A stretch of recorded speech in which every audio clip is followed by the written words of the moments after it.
We've been living overseas for 2 years. What do you think about it? Us being in the UK.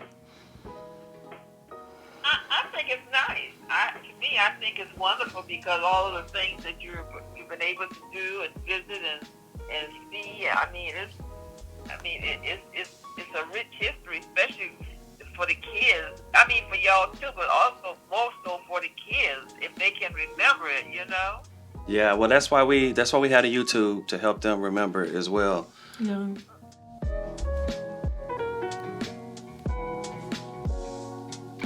Hi guys, I hope you're having a wonderful day. It's Mac with 9B4 I'm the family. And Blair. And we put out a poll about a month ago, and we wanted to cover our 2-year experience living in the UK. So we've been here now for 2 years. And before we get to the questions, and there were a lot of questions, so really get you something to drink, get your snacks, and kind of settle in. This video is going to take a while because we want to go through as many of these questions as we possibly can. And as we get through all the questions, we'll answer as many as we can. But before we do that, I wanted to just kind of go over how I felt about the year.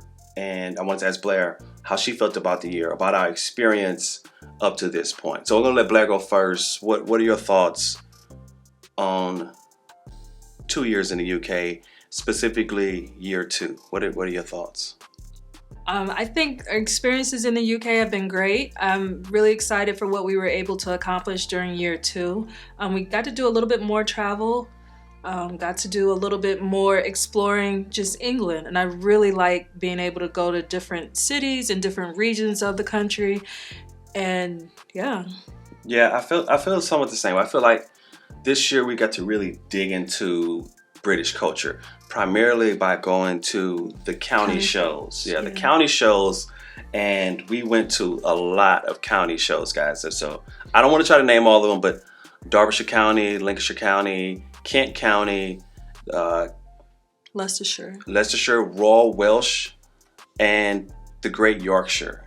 That may be it, but we hit those up this summer, and that was a great window into rural British culture, and that was a lot of fun going to the county shows. We did a lot of travel this year outside of the UK. Early in the summer, we went to Ireland, and that was a really good experience. Ireland was great, the Cliffs of Moher, and all the locations that we went to see there. Giant's Causeway. Yeah, so that's in Northern Ireland, right? Right. So we went to the Giant's Causeway in Northern Ireland, made a quick swing through Belfast. Then we took a trip to Africa, and we went down to South Africa, where we were down in Namibia, and that was a lot of fun too as well. A great experience, a safari there, and kind of going out and seeing some of the tribal people. So we had a really good experience. I feel like it was a great year for growth, and a great year for experiencing different cultures really across the globe, to include Africa and in the UK. Yeah. Was there any other big insights from the year? No? No. Okay. No? Yeah. All right. I just want to check just to make sure I get you the opportunity. For me, the biggest insights really came from the cultural experiences. I guess, we didn't get a chance to make it up to Scotland for the Highland Games. We didn't make it to any of those. But the Royal Welsh show, where the show was in 2 different languages. Yes. And you could see those real cultural differences there between Wales and England. And that was good. So from a cultural side, from exploring, I think that was a really good point. But let's jump into some of the questions. So first up from TW, we have, if you and your family had started out in the UK, how would a move to the US work out? I guess we would do the same thing in reverse. What are your thoughts? Yeah, we would do the same thing in reverse. We would find jobs in the US, do some research, or look as much research as we could on the place that we were talking about going to, and yeah, I'm not sure exactly how it would go, but I would definitely find a job and make sure that the job can sponsor your work visa. So I would find a job in the US, make sure they can sponsor your work visa, and then hopefully it's a large enough company that's able to assist you with a move. And then you would pack up your your belongings, depending on how much you want to take, whether you want to take just a suitcase or whether you want to take your entire home, and leave your appliances, just like I did the video where I talked about from the UK, from the US appliances in the UK. That's probably not the best idea, so don't take your UK appliances to the US. That's probably not a good idea. They'll just be kind of bookends. You won't be able to use them. But pack up your belongings and then take that big leap of faith. Do a lot of research, but a lot of it you won't know till you get there. Yeah, when you get there. Yeah, I think that would be the quickest way, the way I would go about it. Find that job first, though. That would be me. I would find a job first. Yeah. Melkin asks, I'd like to know if your children are enjoying life, school, and have they made lots of friends? And are we happy with their progress? So the kids are doing really well in school. We have no issues or concerns with their progress in school. They've made a ton of friends. We get invited to birthday parties all the time. They have a whole schedule of their own. So it's a lot to manage. Yeah, I think they're doing great. Yeah. Russell Potter asks, often the second year can be good because you've seen all the problems and sorted them out, but the second year can also be a bit harsh when you expect to be used to the damp and the dark and annoying differences, but they still come as a surprise. As someone who has lived in England all my life, there is still shocks and surprises that I forget from one year to the next. Has the second year thrown up unexpected surprises to you? I agree. The whole damp and dark, like the first year we got here, it was kind of dry. Yeah. It was kind of dry, and it wasn't. It was dry during the winter time, and then the summertime wasn't as hot. The second year, the summer felt really, really hot. Yeah. We had that summer was really hot, really dry. Yeah. So I guess there's still some things that you would try to assimilate into the culture that you move into. Yeah. But there's one thing we noted today. The cars. So there's a road, there's cars parked along the side of the road, and then there's a car that's parked in the road. And I don't know if I'll ever get used to that. Yeah, that's one thing. So there are some little differences that you do. I think in year two, you've had to kind of look and realize that there are some things that just don't match, and you're just going to have to accept it. That's the way it is. So I think you're right. I think they're right. You just kind of accept the way it is. There are some things you just have to accept it. That's how it is here. Damon UK asks, as a Brit, I am just really enjoying watching you folks experience our country from your point of view. I find it fascinating as someone who left the country at 17 and lived all over the world before returning. I'm sure your children will grow up wonderfully rounded with global view. It's a joy to see.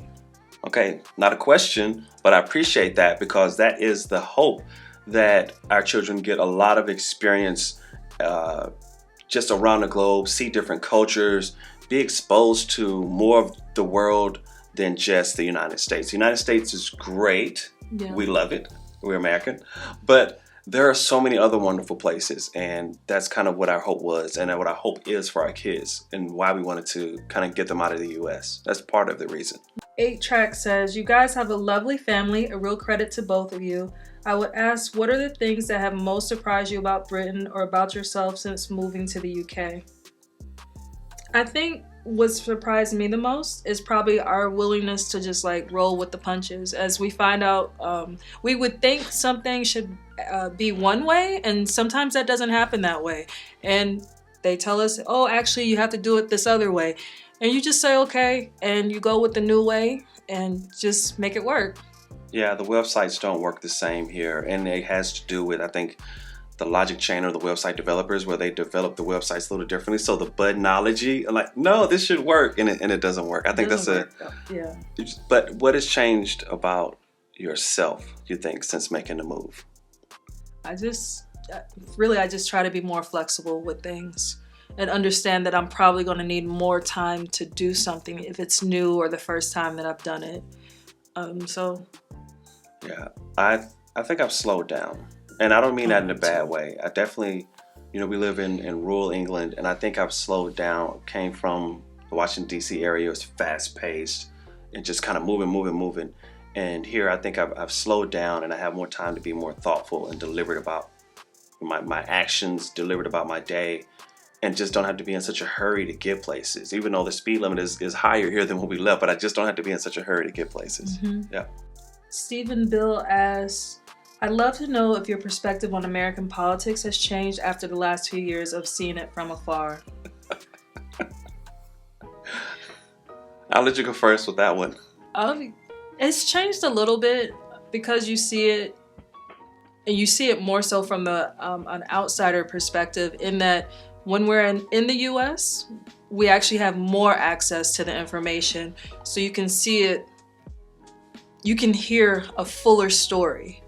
Here, it's a lot of nuances to American culture that get lost in what we see, so it's changed a little bit, but then some of it is, I mean, it's just different. Yeah, so the U.S. is a two political party system for the most part. The rhetoric is always high. I think that we've experienced some different perspectives. You know, I can't speak specifically for you, but for me, it's just being outside of the U.S. and looking back in. You can see some things a little differently than when you're there. But for the most part, U.S. politics is U.S. politics. It's always crazy, and I think that is still. I think it's still crazy for the most part. I think it's always been, yeah, that's just it. It's U.S. politics. It's always something extra. And I don't think that's really changed. Michael Lewandowski asks, if you could choose any town/city in the UK to live in based on economy and beauty, which one would you choose? Do you have one?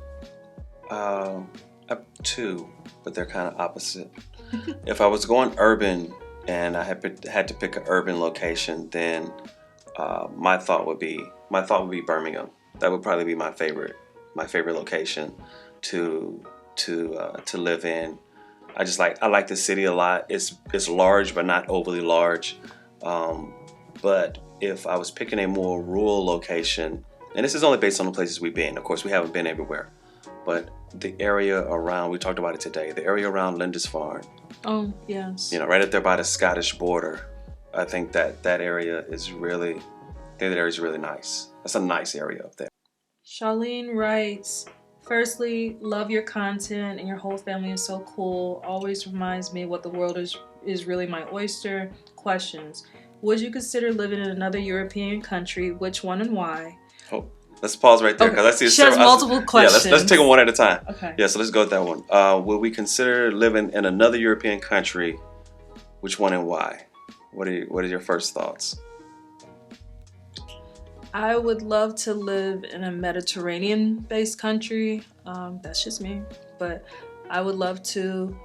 We visited Portugal, and I've also traveled to Italy, so those would be, I'd like to try that. Yeah. For many, what else? Is that it? Yeah, that's it. Yeah, for many years, Germany was my favorite European country, and then we moved to the UK, and the UK has kind of bumped Germany. For me, I just think about it, and I'm not too sure. I think I'll probably go where you go. If you want to go to Portugal or Italy, then probably there. I did like Portugal. We had a good time there. We were in Lisbon. I would love to go to, I think, Porto, to go, it's a little further north. Mm-hmm. But we drove down to the beach in the south, and I could see that being a really wonderful place to live. Get a nice place down there, mm-hmm. Get some chickens. You got to change the animal, but yes. Yeah, I could see that being great. Yes. All right, what's the next question? Next question, are you learning any languages? Oui, je m'appelle Makote. Je voudrais... Yeah, French. I've been working on French for years. Me llamo Blair. Hablo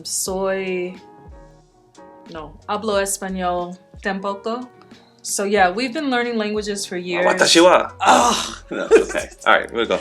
He is a lover of languages, so he is always studying some new language. Yeah. From while it was Japanese, and he would just come to me with phrases, and he still say a phrase or two to me, because why not?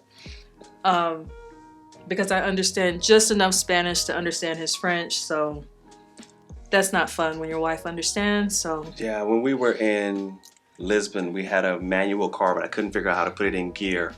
and I had to use my very rudimentary broken French because the guys who were walking Guys that walk by. they asked me, they couldn't speak English, but they could speak French. So I had to figure out how to ask them what I needed in French in Portugal. And then we were in France just a couple weeks ago, and I did a bit of ordering in French. I think if I lived in a French-speaking country, I would get pretty good at it. That would be pretty cool if I could live in a French-speaking country for a little while. That would help me get my language together quite a bit better. And the same for me. It's probably why I picked Italy and Portugal for places I'd like to live, since I do speak some Spanish. When we were in Portugal, the couple of times that I needed to speak, I could speak and they understood what I was saying. Yes, I was speaking in Spanish and they were speaking in Portuguese, but it still worked.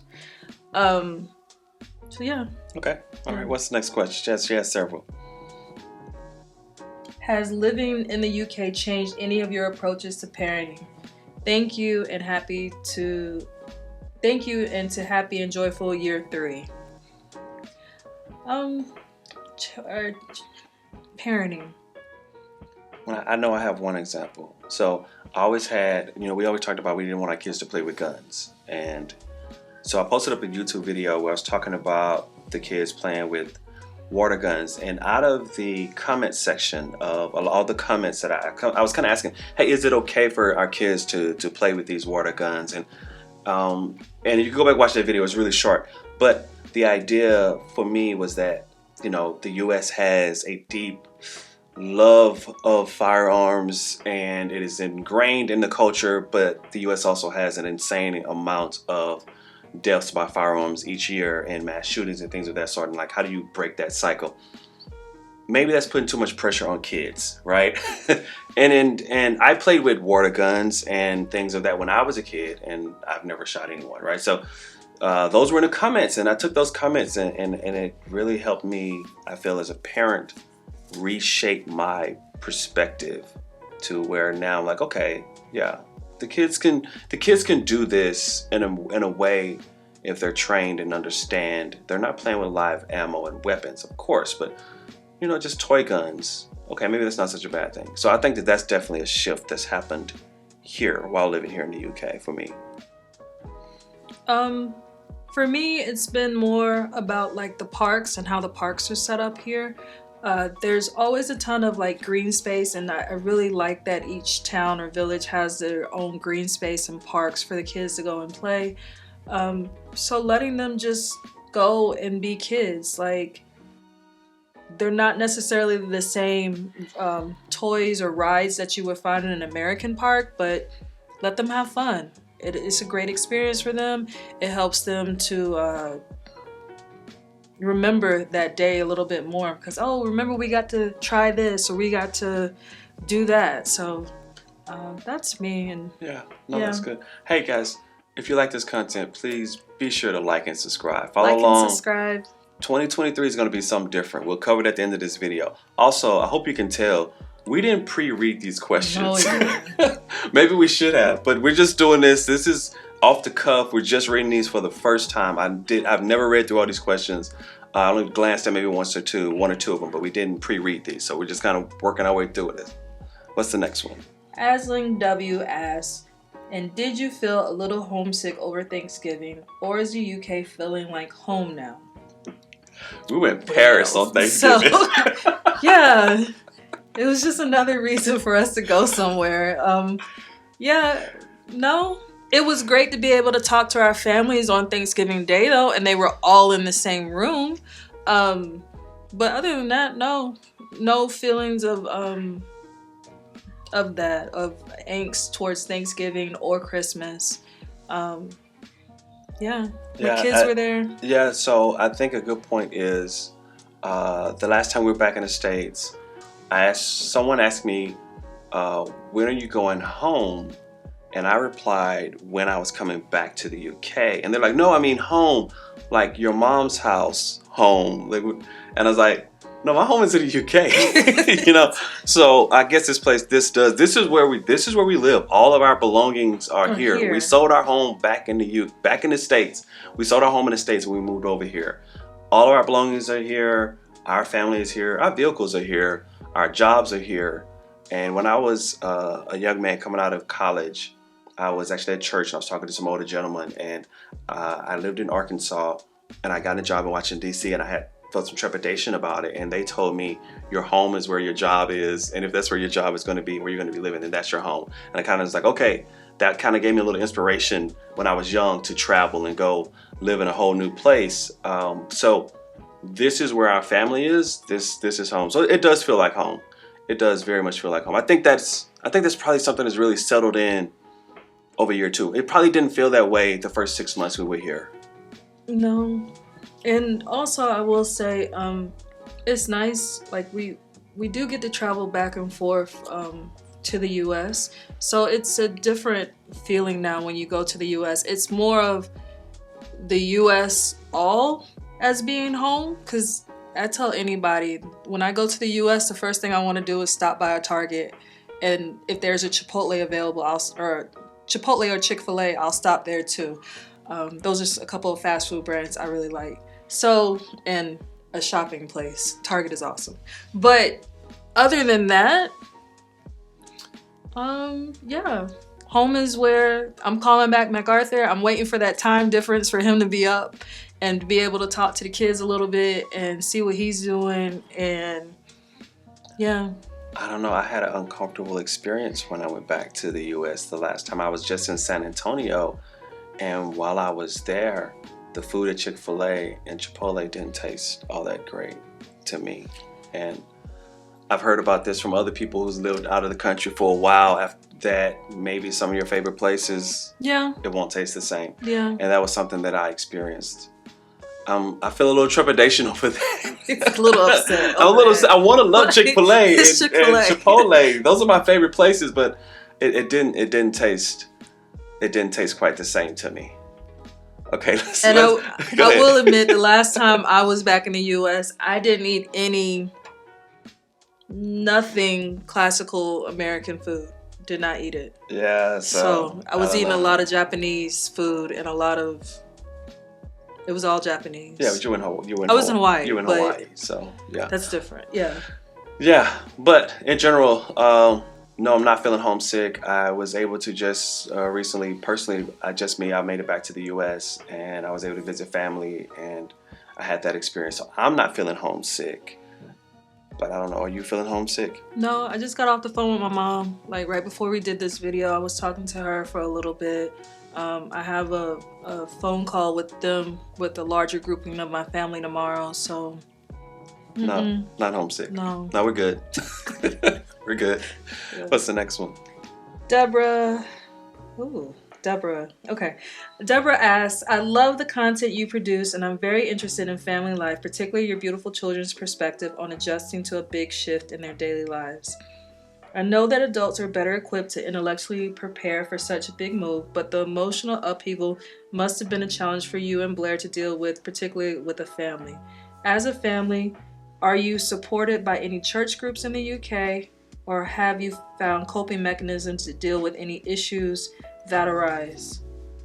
For the most part, when it came to moving over here, Mac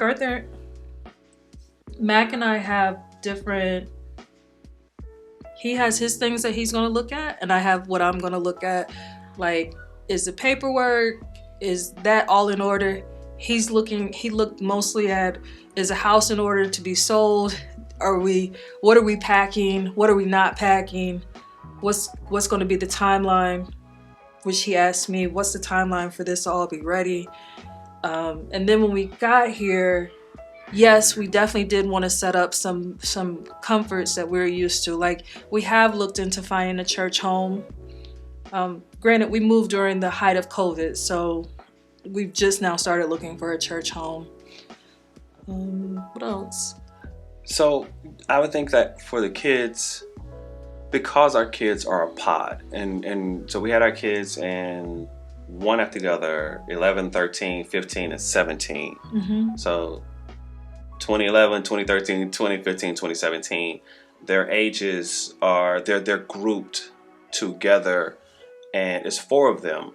And for the most part, I feel as though our kids are their own best friends. Now, that's not to say that they don't have friends or they don't have their own individuality. They're 4 very distinct personalities. Yes. Their personalities are, you would think that they would be the same. They are not. No. All four of our children are completely different. They have completely different interests, completely different likes, how they will respond to every situation. There was early on, some concerns and questions about when we'd be going back home, when we'd be going back to the U.S. And we had to explain to them over and over again that no, we don't live there anymore. No, we won't be going back.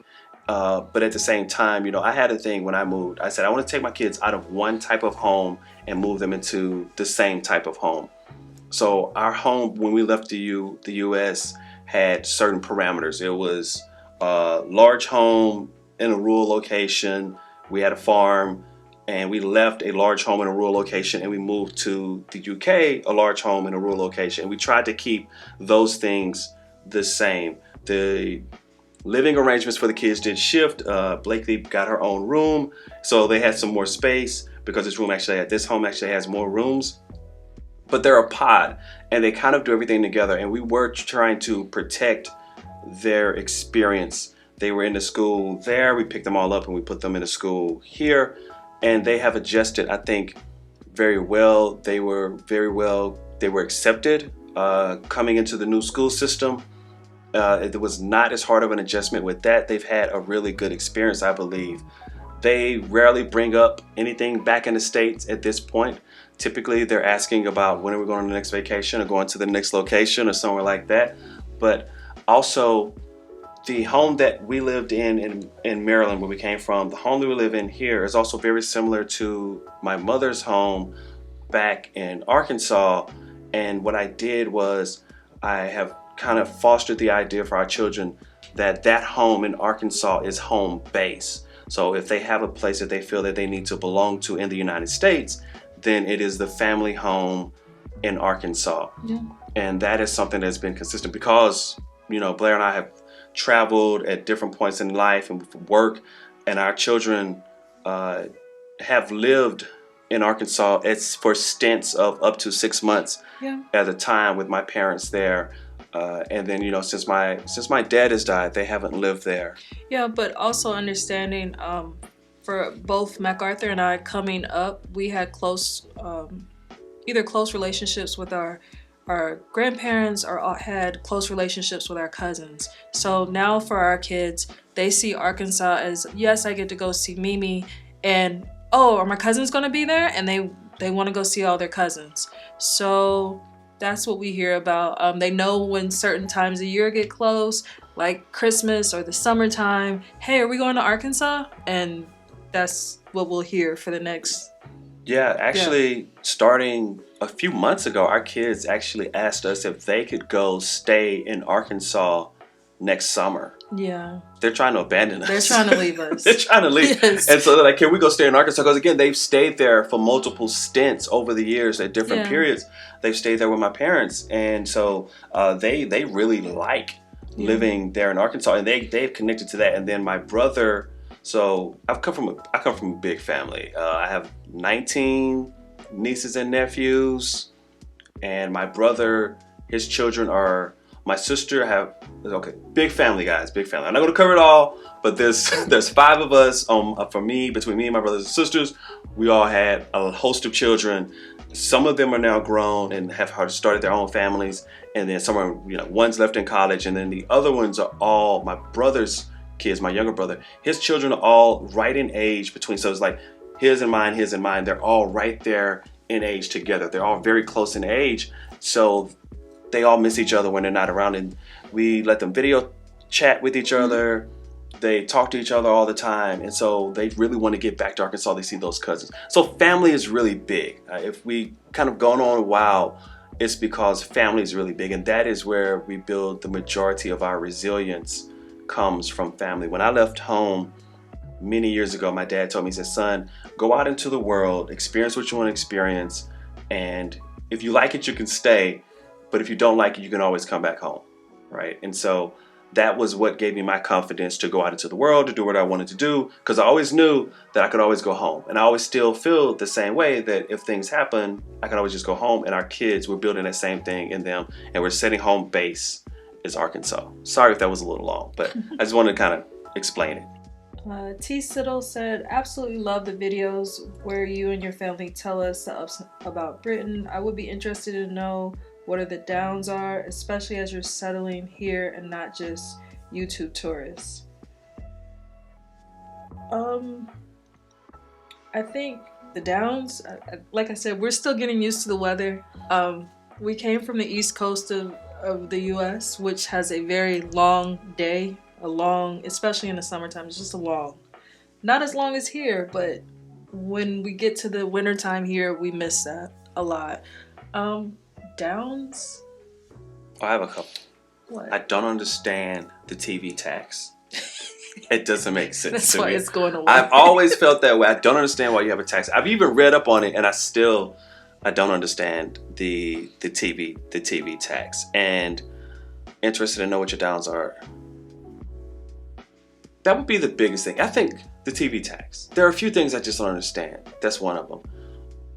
It took a while to get used to the stores because we're used to Walmart and Target, which are very much, you go into Walmart and you can find almost anything. It's very rare that you don't find what you in want. Walmart. And here it's broken up a little more. You want this, you kind of have to go to this store, you kind of go to that store, and so forth. I've gotten used to that though. Mm-hmm. It's not an issue anymore. Yeah. So the TV tax, we pay it, of course, but yeah, that one I don't understand. Sean Gillingham asks, I lived abroad for about 14 years. I didn't come home for a straight 10 years. I figured home is where you hang your hat. Okay. It's easier to feel homesick in the first couple of years, but then it gets easier. With that in mind, being as England doesn't have the same race problems as USA, don't you think you should stay here? I think you have to make a determination and decision based on the best interest of your children. Not easy, as we don't have crystal balls. Good luck to you. Black people in England need role models. You are great ambassadors for your country. Good luck either way. Okay, so you want to start that one? You want me to start with that one? You can start. Okay, so I'll tell anyone, I don't feel qualified to speak on the depth of the race issues, if there are any, in the UK. I would refer that always to a person of color who has been born, raised, and lived here extensively.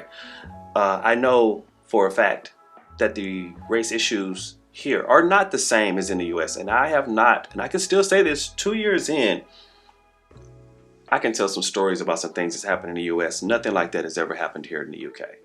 Another reason that we wanted to move with the kids, I have 3 sons, a beautiful daughter, and the US can be a bit hard on Black youth. Early, it could be hard. In their teenage years, it could be hard. And into their 20s, it can be hard. It gets a little easier by the time you figure out the system a little more if you can make it into your 30s, typically. But it's really hard on Black youth.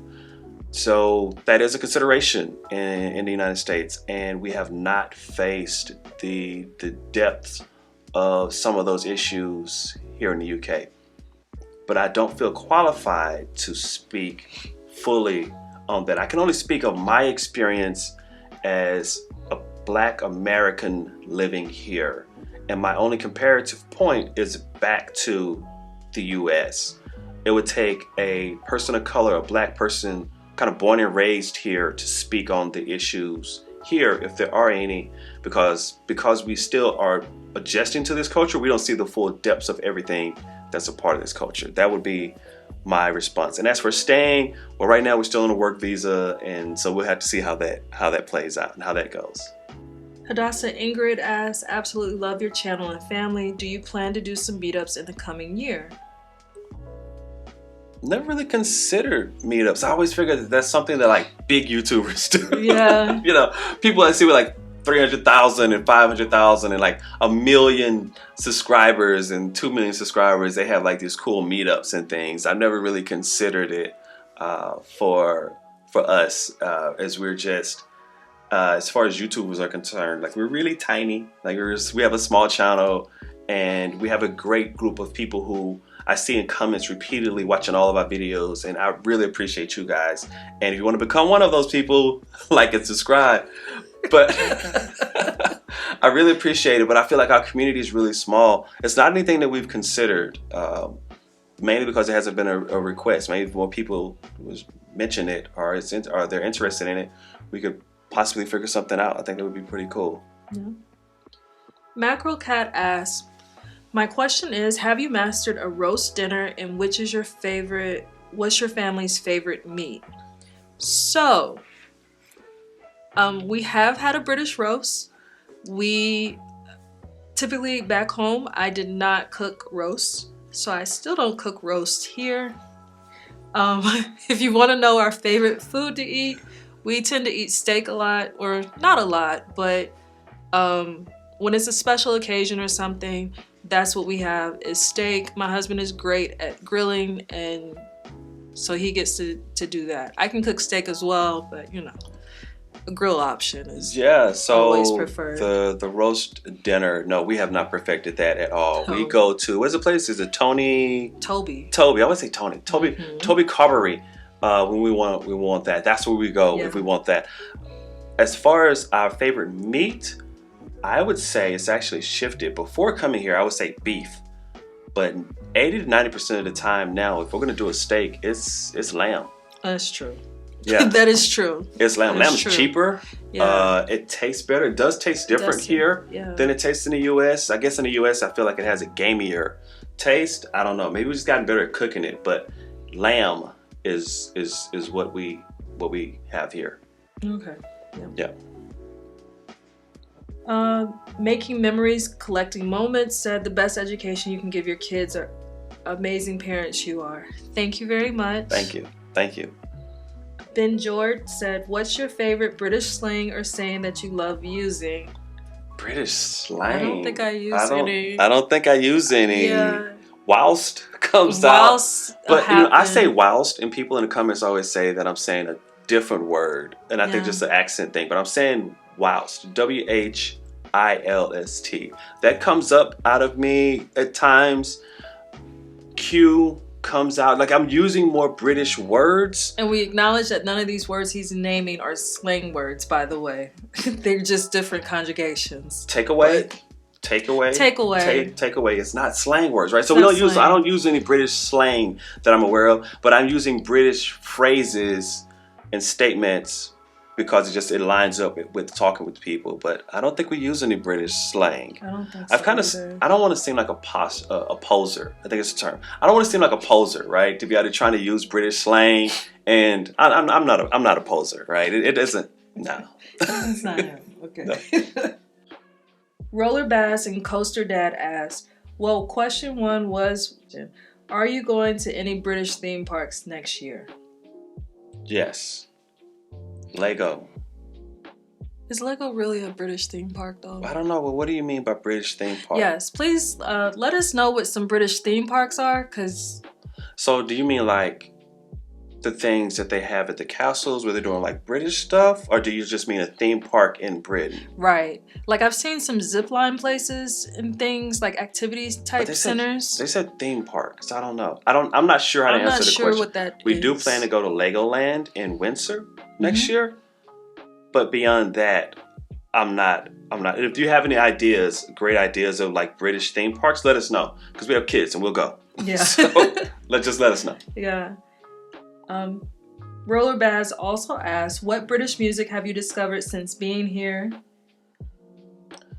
I discovered that I am unknowingly a Beatles fan because the Beatles were sampled in a couple of my favorite Drake songs. Yep. Okay, so wow, listen. Our camera just overheated and turned off. I don't know how long we've been filming, but I guess a while. We overheated the camera. We let the camera cool off. Let's keep going. Round 2, part 2. Let's keep going. Jonathan asked, do you miss home? No. No. Easy. Nope. What's next? Nick asked, you seem happier in a country environment. Are you from the country in the USA rather than an urban environment? So I grew up in along the coast of South Carolina, it is not what you would call an urban environment. So I wouldn't call it country, but then knowing where it is, it's country. No, I grew up completely rural. My high school class had 49 students to graduate in it. Small school, small town, rural America. I grew up on a farm. However, I have lived in the city. I lived for several years in downtown DC. So I lived in the city, lived in urban environments. I prefer rural, but I admit, like, we give up a lot in the rural space. You can't get deliveries, food deliveries.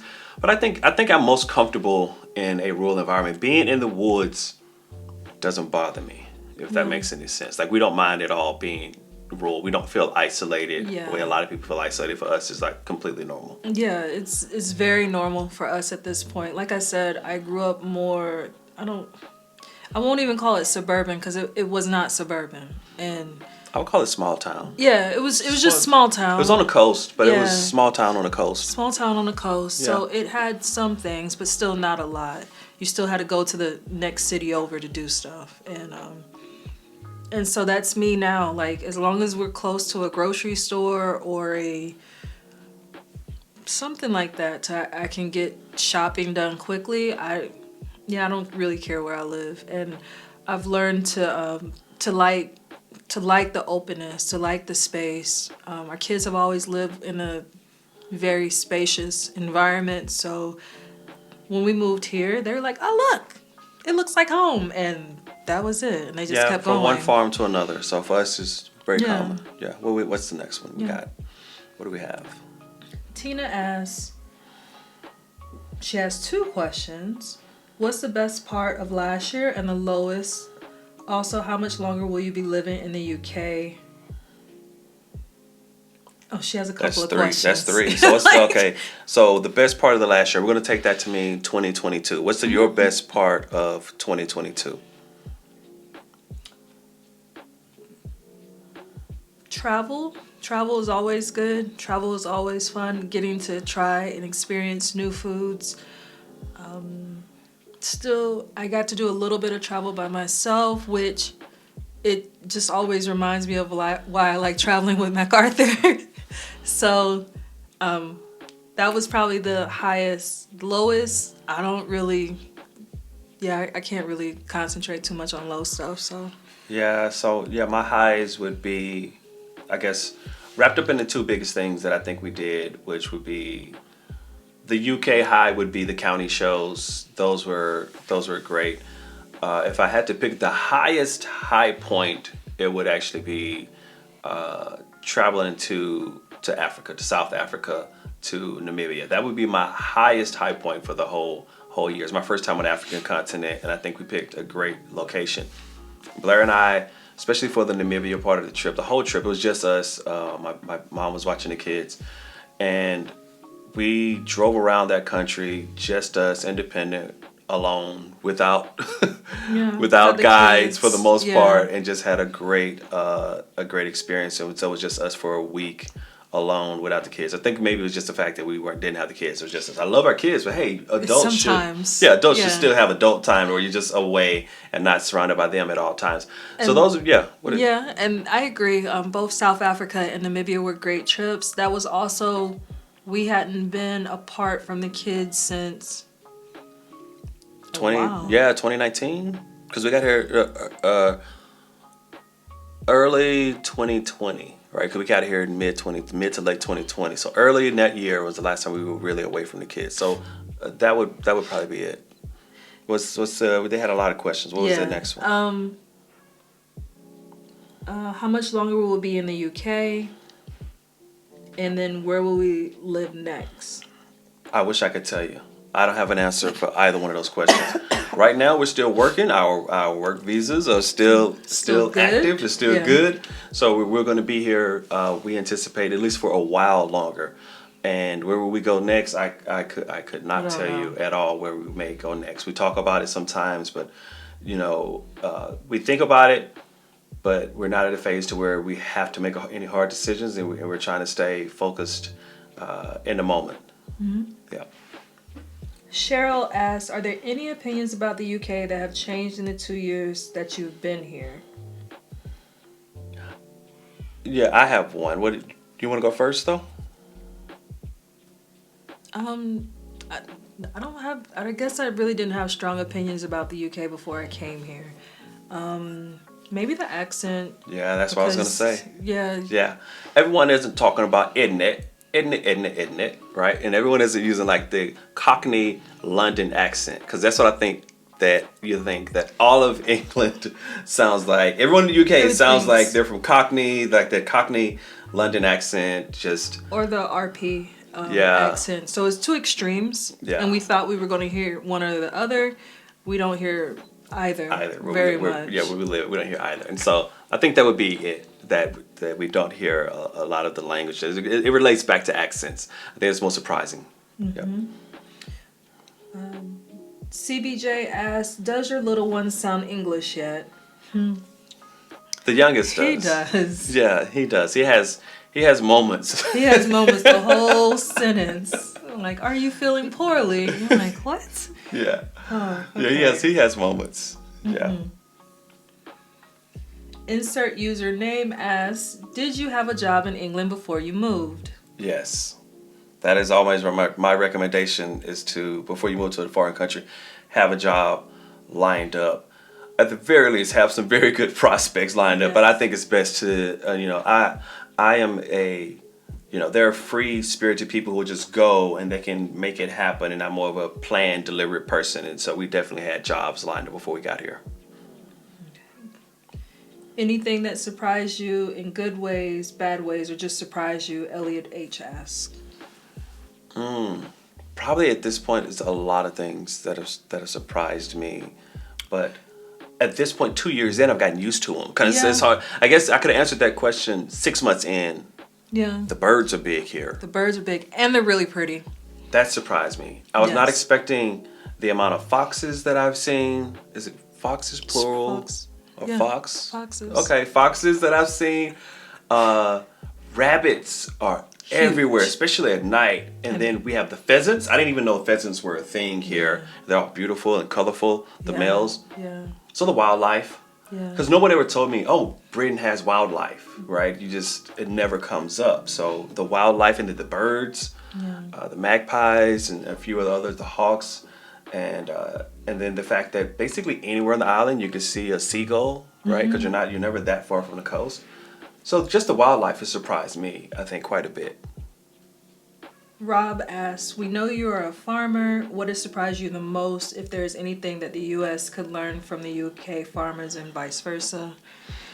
I would think that I'd heard about this before I got here, that the UK uses a lot more heavy equipment and to farm with, and the US uses a lot more smaller equipment. It's not on scale. I think that those parts are the same. I'd have to learn more about how the UK feels about the use of fertilizers and organic fertilizers. And I know that organic farming is picking up in the US, and if the UK is further along with organic farming and using less toxic chemicals, I think that would be something that the US could potentially learn from the UK to figure out how to use, and taking back some of those aspects I think would be good. The sheep farmers and goat farmers here are probably more skilled than the average farmer in the US, because US has been beef for so long. But I think should be more sheep and goats. They're small animals and produce good meat and don't take up as much, probably don't produce as much methane, maybe a little better for the environment. So those would be some thoughts, but I haven't delved into that deeply, but those would be some thoughts. Yeah. Mash Panek asks, if you knew then what you know now, would you still move? Yes. Yes. It's Yes. easy. Yes, absolutely.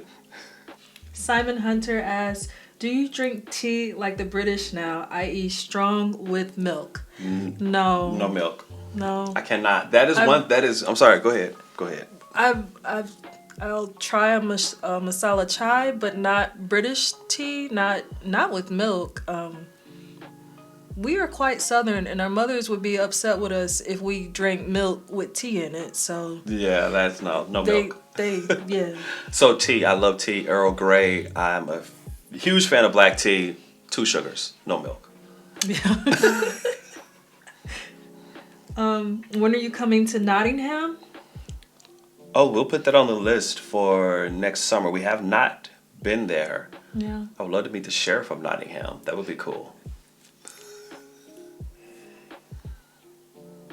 Oh, Mandy Potts says, come back to Lincoln this weekend for our Christmas market. We We probably did. No, we did. We Yeah. did a video on it. We went back. We did go back to the Lincoln Christmas Market. That was a lot of fun. That was fun. It It was way way larger fun. than we had thought, Yeah. and we were anticipating a small Christmas market, and that thing was an explosion. So it was great. Yeah. Ina Michaels asked, have we visited Devon yet? Again, is added to our list of places to visit over the summer. So. Yeah. Next year we'll be Yeah. looking. We'll be doing quite a bit of UK travel into the next year.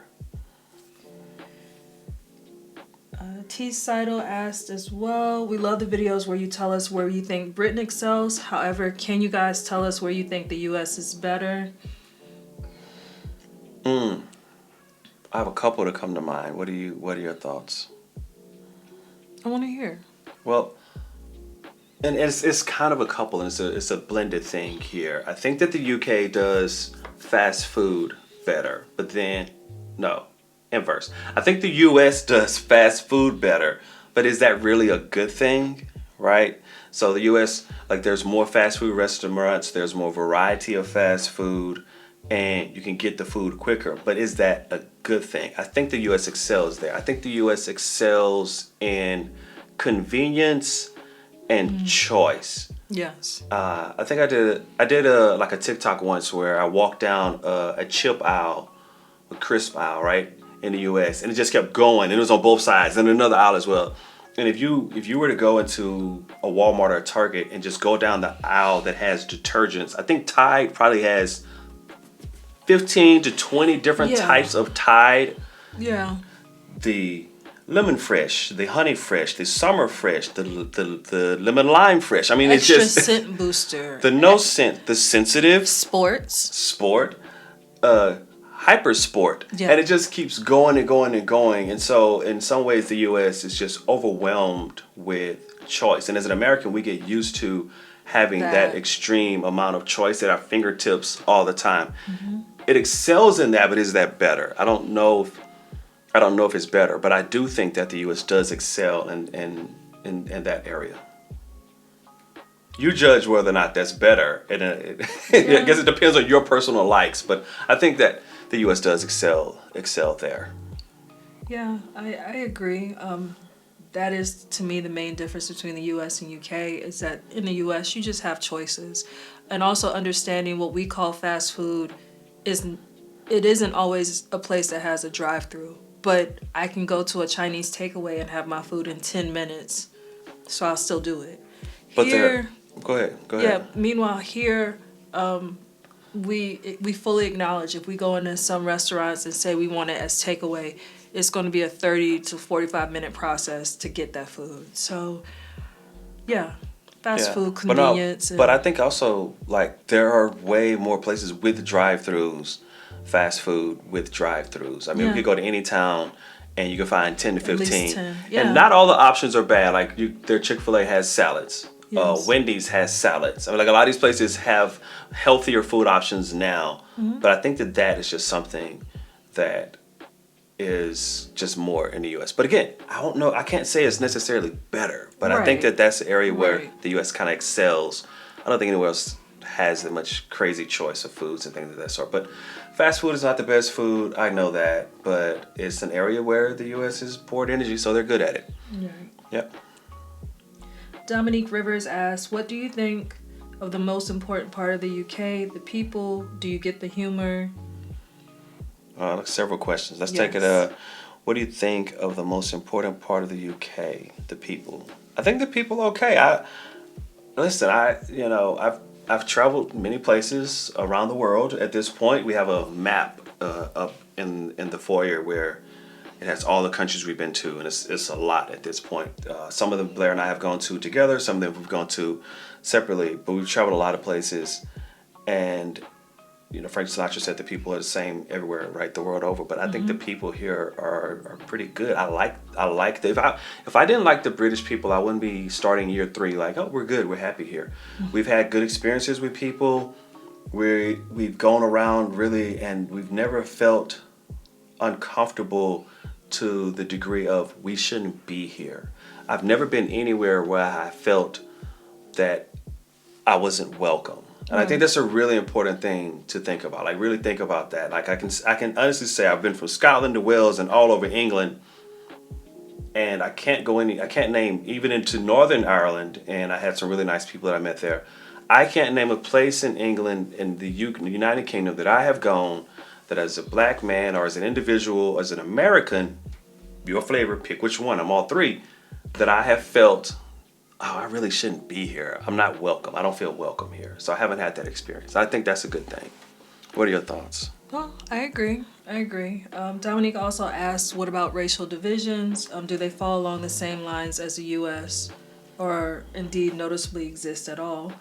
In my opinion, the racial divisions are different here. They are not, it's not the same. And it's also, any differences that I've seen or encountered, if I've had any issues, my first thought is not, is it because I'm black or something along that lines. Not in the UK. That rarely to never comes up. I think Blair kind of covered it. I think, and I defer to the Black British community to speak on that more intelligently than myself. But I have not noted it, and it has not been an issue or concern for me. And I would be honest with you, I think that in some part has helped lower my overall stress level. Yep. What else do they have? What else? Dominic also asks, oh boy, there's a lot of questions here. have you done any black cultural things in the UK? Notting Hill Carnival. How does the Caribbean culture thing differ from the US? Ooh, Caribbean culture and American. So I presume you're talking about like the Black Caribbean culture and then the African American Black American culture in the U.S. and they are quite different. They're different. So understanding that in the U.S. And where we're from also, that the Caribbean culture is not as prevalent. So when I went to college in the northern or New York State, I had a lot of Caribbean friends. So I went to Caravana in Toronto. I probably could have gone to a couple of festivals in New York as well, but that was something I was still learning about when I was in college.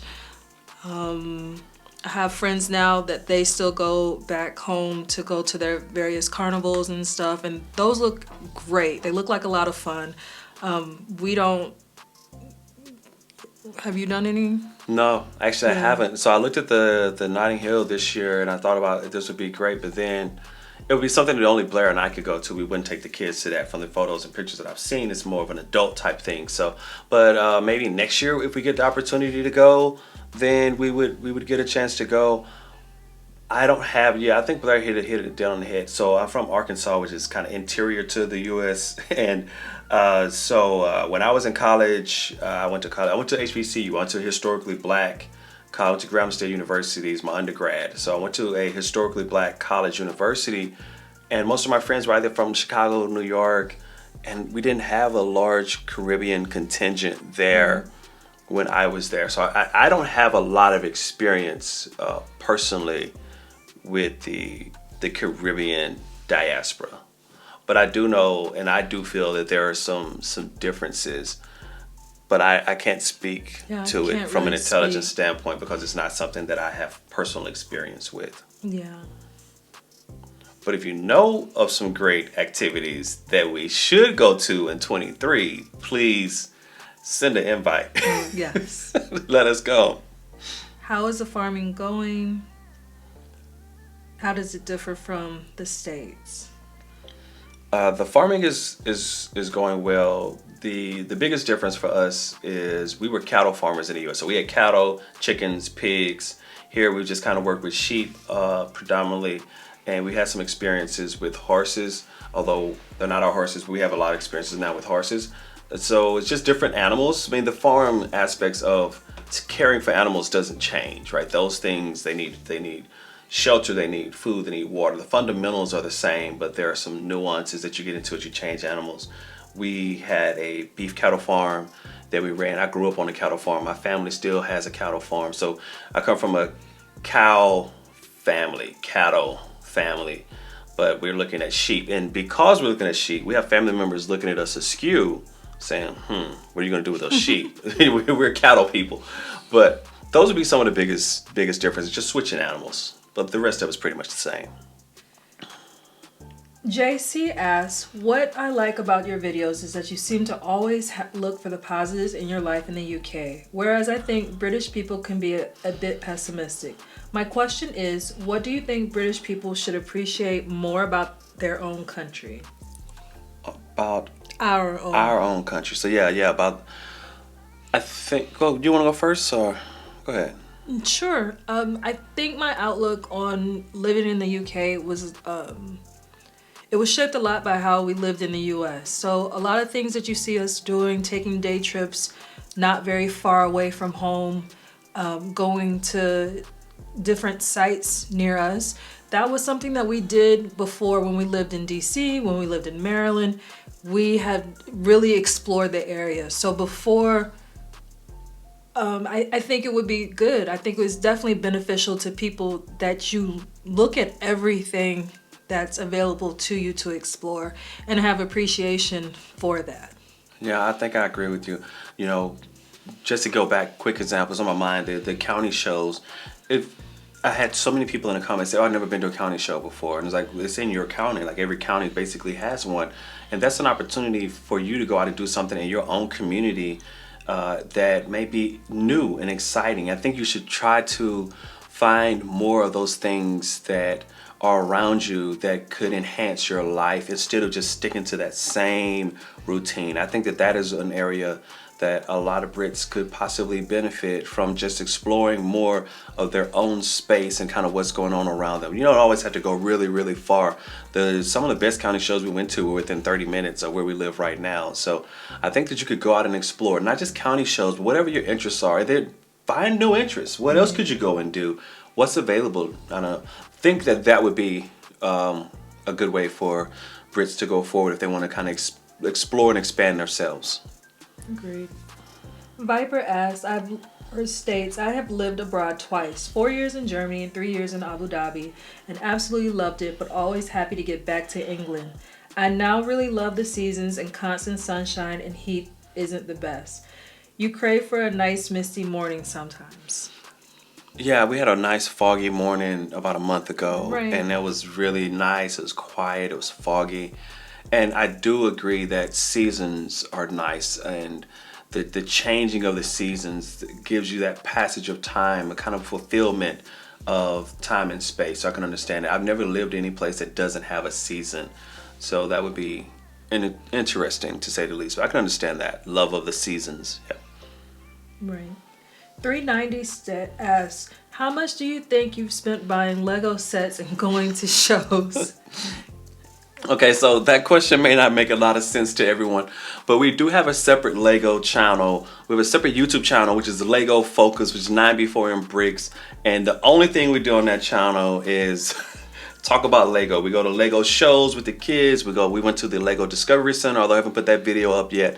And we go to Lego shows, and we go to different Lego stores and resale stores, and it's just all focused on Lego. Next year, we're gonna go to Legoland Windsor. We're gonna go to Legoland. That's probably not gonna be on this channel. That's probably gonna be over on that channel. So if you wanna follow us along on that channel, that's 9B4 and Bricks, you could go follow on that channel. It's a great channel. But to answer the question, how much have we spent on Lego? A lot. I won't even lie. It's a lot. I will say this though, Lego has a really good shelf life, and we buy sets in the US when we see them for sale, or we buy them in the UK when we see them on sale, or we pick up a lot of them on Amazon when they're on sale. So we buy them on sale, and then we give them to the kids at different periods throughout the year. So each one of our kids got a Lego set for Christmas, but some of those sets were bought 9 months ago. right after Christmas, when they go on sale, we'll buy them, we put them in a box, we stick them upstairs somewhere, and we let the set sit there for a whole year. So we spend a lot on that. On the shows, some of the shows are free. Some of the shows have a nominal price, but none of the shows are really overly expensive. But they're really great because you get to go in and see where people have built these beautiful Lego designs, and they're very original. Yeah, and they've just elaborated it and expanded it way more, or just so creative with the designs. So I love seeing that. I love the creativity of a lot of the Lego users. So, and that's something that we're trying to foster in our kids, to be creative, to be, to design whatever it is that they want. So Yeah. we enjoy that. Yeah, I'm the videographer on that channel. Blair and the kids do 99% of all the building. I do a little bit of the building, just a little. But I think Blair's an engineer, right? So she has an engineering degree. So she's trying to make little engineers. But Lego has so many versatile uses, and as far as teaching kids how to be creative, also how to follow instructions, there's a lot that we get out of it. And so we use Lego as a teaching tool for our kids, and then also as a way for them to just kind of have fun and be kids. We have a Lego channel, but we spend a lot of money on the Lego sets. Some of them can be pricey. We try to catch them on sale, but the Lego shows are not very expensive. We spent more on gas getting to some of the shows, petrol getting to some of the shows, but the shows aren't overly expensive. You do have to look them up though to find them. Right. Stu asks, did you find Scotland very different to what you expected before going? The only differences that I really remember about going to Scotland were that I thought it was just funny to me to see, like, we had been learning about cows and cattle and stuff, and then you go there and all the names are everywhere. And I thought that was really cool. It was great to see it in person. I thought it was funny too that we found out a couple of our family names is very Scottish. So there was like a Blair Street right near the Royal Mile. Yeah. And when you're saying names, Blair is referring to my name. And there's your name, but no, the first part was like you said in the U.S. So one of the biggest cattle breeds in the U.S. is Angus, but then I think Angus is a county, and so like, oh, this is actual place, and then there's Aberdeen. And then there's Aberdeen Angus in the U.S. and Aberdeen. So these are names that we know from the cattle industry in the U.S. to be in the physical place where those names originate. I thought that was pretty cool. But as far as Scotland being different, the accents are different. I felt like the Lowlands really wasn't that different. I would love to get up into the Scottish Highlands. We didn't make it there. That's definitely on the list for next year. You know, if I had my way, we would rent like a large travel vehicle and we would do the NC 500. If I could get the whole family away, that's something I would love to do. Yeah. Naomi asks, are you planning to settle in the UK permanently? We're working in the UK. We don't work vouchers, work visas. I'm sorry, we don't work visas, and so we plan to be here for a while. That's all I can say for now. Just being completely transparent. Yeah. Have you had any cause to use the NHS?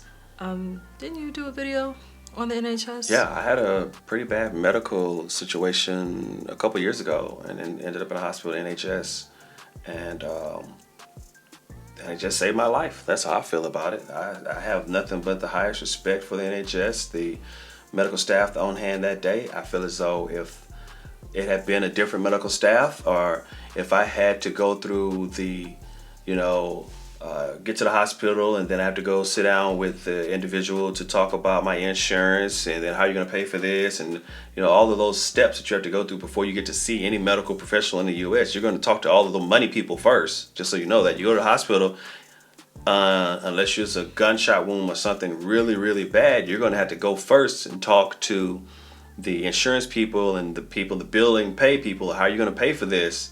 They didn't have to do that, right? I did a video about that, but I have the highest respect for the NHS. Yep. Food is a hidden secret in the UK. It's amongst the best in Europe. Is that a question? No. Oh. Are you going to eat everything? Yeah, we'll try everything. I don't know. Some of those like blood pudding pie. He's things. scary. He's scary. He's a scary one. No, we're in Paris and the kids had escargot and Blair. They were eating snails. I let them have that, but there's some of the blood puddings and things of that. So I'm not gonna go there, but I'm willing to try just about any type of cheese. Yeah. Just about any type of cheese. I got introduced to Stilton last summer. Yes. That was good. So cheeses I'm good with. Was that it? Somehow I feel like we skipped a question. There was another question on food as well, and I just want to go over that real quick. It was asking, what do we think about the different flavors of the UK versus the US, and which foods do we like the best in the UK? I know me personally, I do bake a lot, but I don't necessarily eat what I bake. In the UK, I just like I do like the pastries. I still don't eat them as much, but I do like them. They're not as sweet as what you would get in the US, but you definitely taste you definitely taste the fruit if there's fruit present. You taste the ginger if the ginger is present. And I like that about the baked goods here. Yeah, if you want to talk about baked goods, you need to talk to me. Yeah, I'm the one who's eating all the lemon cakes. Oh, and I love the lemon cakes. Okay, so the US just doesn't put the lemon. The lemon, it's like every lemon cake here has a whole lemon. It's about 3 or 4 lemons in the actual cake. Yes. And so I love the lemon cakes, and then there are these little cookies that have a little chocolate layer on top. Not the digestives, there's some other ones. I don't know the name of them, but I just go buy them up what the box looks like. I'm constantly buying new snacks and like, oh, what about this one? Let me try this one. So I'm the one who's constantly trying all of the cookies and the little cakes and things of that sort. I do tend to steer away from the cakes that have jam in the middle. That just seems like an odd combination to me. Like in the US, there's a cake and then the inner layer will be icing. And then here, there are cakes and then there's jam and then cake, then jam. And cake and jam just doesn't, I haven't adjusted to that yet. Yeah, we have those cakes in the US. That's not what we grew up with. And so it's a hard adjustment for us. Yeah, but a lot of the cakes I like, and I eat quite a few. Probably too many, to be honest with you. Probably too many. So I think that's more than 50 questions, because there was like 50, and then there was some questions that had multiples in there. So I guess we'll kind of start to think about closing this up, to think about, so what are our plans for 2023? Our plan definitely is to be in the UK through the entire year of 2023. We've been here from 2020, 2021, 2022, but the end of 2020, so we're not going to count that. But 21 to 22, this will be the start of year 3. How will things be different? I think things will be really different this year. I'll just refer back to another video where Mac likes asking me, Blair, can we have another kid? Blair, can we have another kid? Blair, can we have another kid? So he got what he wanted. I didn't know you were going to do that. Oh, my bad. We're not talking about that yet? Oh. I mean, I guess we can go ahead and go there. We're gonna get intimately involved with the NHS. That's one way of putting it. Yeah, there'll be a series. Blair's gonna kind of have a series, and I may do an interview style where I'm just kind of interviewing her, getting her opinions, and we're gonna talk about that. Family planning is gonna be big this year on our channel as we kind of move into 23.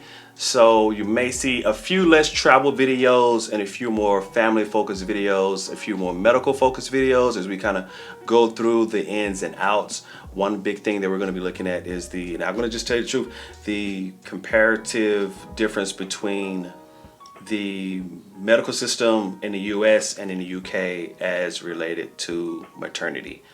And that's going to be probably an ongoing thing for us as we kind of go through 23. So definitely follow along for that. We will have another videos covering that in great detail here pretty soon. But guys, 2022 was a good year for us. A lot of travel, a lot of learning, a lot of experiences. The family is doing better. The kids are taller, they're bigger. I think we're in a good place. Blair, do you have anything else? Thank you for joining us in 2022. Please join us for the journey in 2023. All right, that's it, guys. Until next time, take care. Bye.